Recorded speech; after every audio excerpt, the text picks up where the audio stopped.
आज नवीन मेंबरला जर यायचं आहे तर काय प्रोसेस, काही स्क्रुटिनी आहे का? लॉग इन करून प्रोफाईल पाठवणं, म्हणजे आता कसं काम करतो? पहिल्यांदा आम्ही काय करायचो, पहिल्यांदा मराठी म्हणून आम्ही पहिल्यांदा एंट्री द्यायचो.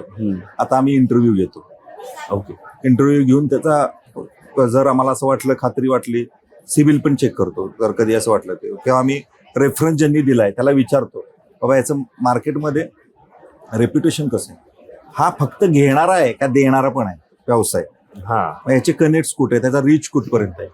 कारण काय होतं, नुसती घेणारे सॅटर्डे क्लबला मेंबर नकोय, देणारे मेंबर. देणं जेवढं तुम्ही जास्त देता तेवढं तुम्हाला मिळणार.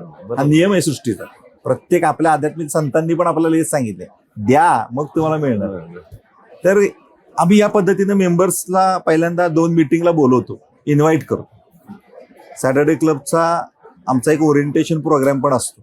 त्याच्यामध्ये सॅटर्डे क्लबमध्ये कसं वागायचं, कसं हे करायचं, कुणाला तुम्हाला अडचण आली तर कुणाला हायरार्कीप्रमाणे भेटायचं, कुणाला तुम्हाला प्रश्न विचारायचे असेल तर कुणाला विचारायचे प्रश्न, त्याचे उत्तर जर नाही आलं तर तुम्ही एखादी मेल करू शकता, हे करू शकता. आम्ही सगळ्या म्हणजे आम्ही हायरार्की फार चांगल्या पद्धतीने हे केलेली. आणि आता सॅटर्डे क्लब हे वेल स्ट्रक्चर्ड ऑर्गनायझेशनकडे चालले आणि SOP ठरलेले आहेत. मेन म्हणजे काय, एखादी संस्था जर वाढवत असेल तर त्याच्या सिस्टीम अँड प्रोसेस फार स्ट्रॉंग करणं, म्हणजे ती प्रणाली तयार झाली की संस्था नकळत फार चांगल्या पद्धतीनं वाढते.